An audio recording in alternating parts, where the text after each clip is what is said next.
देहरादून के parade ground में होने वाले एबीवीपी की 71वें राष्ट्रीय अधिवेशन से ठीक पहले उत्तराखंड के कैबिनेट मंत्री डॉक्टर धन सिंह रावत और पतंजलि योगपीठ के सीईओ आचार्य बालकृष्ण ने महारानी अब्बका प्रदर्शनी मंडप का उद्घाटन किया। आपको बता दें कि एबीवीपी का 3 दिवसीय अधिवेशन 28 नवंबर से शुरू होगा, जिसमें देश भर से 1500 प्रतिनिधि हिस्सा लेंगे और समाज, शिक्षा, पर्यावरण, पंच परिवर्तन और बांग्लादेशी घुसपैठ पर चर्चा करेंगे। प्रदर्शनी का उद्घाटन करने के बाद आचार्य बालकृष्ण ने कहा कि राष्ट्रीय सर्वोपरि की भावना से युवाओं को जोड़ने का कार्य एबीवीपी बेहतरीन रूप से कर रही है। वहीं कैबिनेट मंत्री डॉक्टर धन सिंह रावत ने कहा कि उत्तराखंड में पहली बार एबीवीपी का राष्ट्रीय अधिवेशन होना गर्व की बात है और एबीवीपी विश्व का सबसे बड़ा छात्र संगठन है जो छात्र हितों के लिए लगातार काम करता है। राष्ट्र देवो भव, राष्ट्रहित सर्वोपरि। तो ये जो भावना है, इस भावना को न केवल अपने हृदय में धारण करना, अपितु उस भावनाओं से पूरे देश के युवाओं को जोड़ना, इस संकल्प के साथ अखिल भारतीय विद्यार्थी परिषद जो कार्य कर रहा है उसका सूक्ष्म और लघु रूप इस प्रदर्शनी के माध्यम से उन्होंने प्रदर्शित भी किया है। आज की युवा पीढ़ी हमारा कल का भविष्य है, देश की रीढ़ की हड्डी है। यदि वो सन्मार्ग पर चलेगी तो देश निश्चित रूप से उच्च शिखर पर आरूढ़ होगा। उत्तराखंड के इतिहास में पहली बार विद्यार्थी परिषद का राष्ट्रीय अधिवेशन परेड ग्राउंड मैदान में आज से शुरू हुआ है और ये 71वां अधिवेशन अखिल भारतीय विद्यार्थी परिषद का है। अखिल भारतीय विद्यार्थी परिषद विश्व का सबसे बड़ा छात्र संगठन है।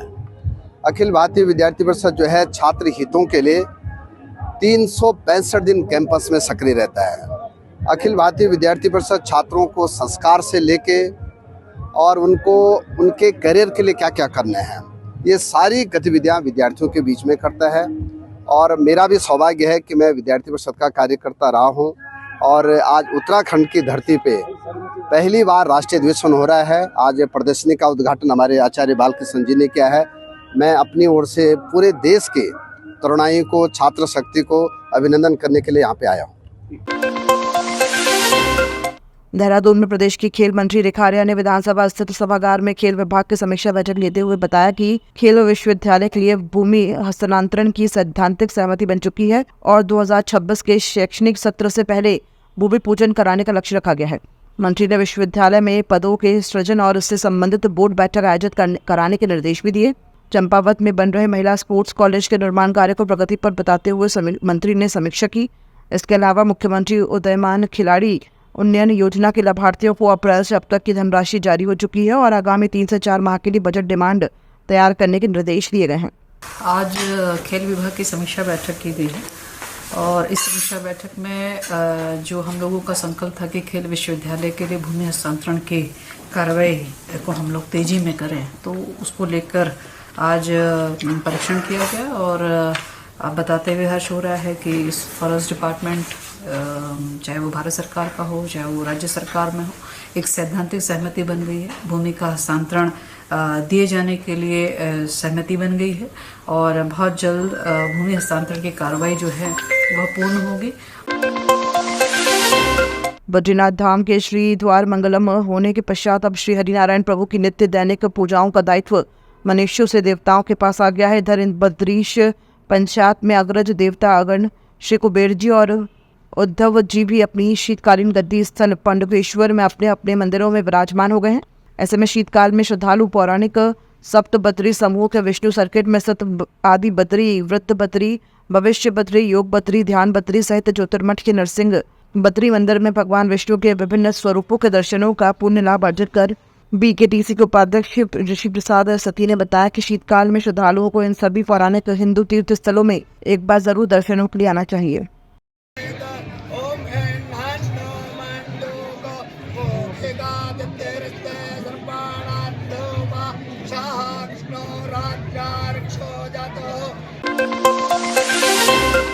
उत्तराखंड के पूर्व मुख्यमंत्री एवं कांग्रेस के वरिष्ठ नेता हरीश रावत ने कहा कि जिस तरह से भाजपा कांग्रेस पर टिप्पणी कर रही है इससे कांग्रेस का कोई नामो निशान नहीं मिटने वाला। लेकिन कुछ दिनों से लगातार भाजपा का शीर्ष नेतृत्व तो भाजपा ने 2-4 सीटें जीती जरूर है, लेकिन उसके साथ साथ अहंकार भी स्वाभाविक है।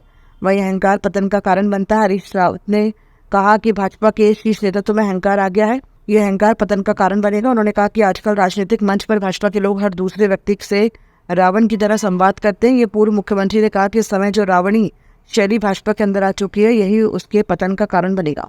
किसी में इतनी शक्ति नहीं है कि वो कांग्रेस का नामो निशान मिटा सके।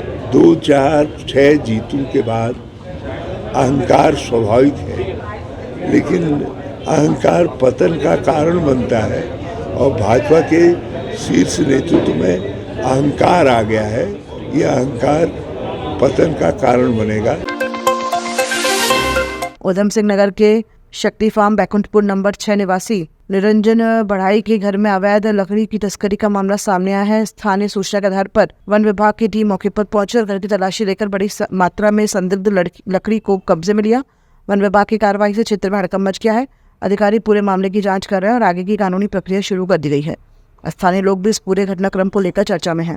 यहाँ पे शक्तिवार में रहता था मैं बचपन से यहीं पे, तो सन 3 में आया था। तब से ये लोग जो निरंजन बढ़ाई है वो जलाब में काम करते थे, ठेके का काम करते थे, तो वहां से लकड़ी लाते थे और यहाँ पे उसके जो लड़का निरंजन बढ़ाई है वो सप्लाई करते थे पूरे मार्केट में।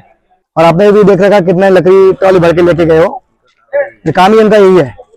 और उनके बड़े भाई छोटे भाई भी है, इन लोग 4 लोग भी बात करा गई भाई ऐसा मत करो, तो उनके ऊपर कल हमला भी हुआ है और एक भाई की डेथ भी हो चुकी है इसमें। हमारे घर में फॉरेस्ट वालों का छापा पड़ा और हमारे बड़े भाई 15 साल से तस्करी कर रहे थे। हमने बहुत रोका उनको, जिस वजह से पहले भी कई बार हमारे साथ मारपीट भी करा उनने।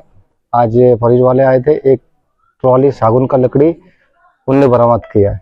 वो वैसे हमें इतना तो पता नहीं है, लेकिन हमें जब देखा कि सभी यहाँ पे जब सब बोल रहे हैं कि यहाँ के लोग हाँ की तस्करी करते थे, अभी किसी ने बोला है सभी बोल रहे हैं सब, लेकिन हमें इतना पता नहीं है कि वो तस्करी करते थे। लेकिन सरकार वाले आके लकड़ी आके जब्त कर लिए, बस इतना ही देखे हमने और कुछ नहीं। 15 साल धरे हमारे जेठ जी এই যে চুরির মাল হয় লকড়ি হয় যা হয় 15 সাল ধরে ওই কাঠের নিচে ছুপাই আনে, ওই বেচা কেনা সব করে। যে সময় আমরা মানা করছি সবাই, তো আমাকে সবাইকে লেডিস কেউরি ছাড় নাই, সবাইকে মারছে একতরফা হতে।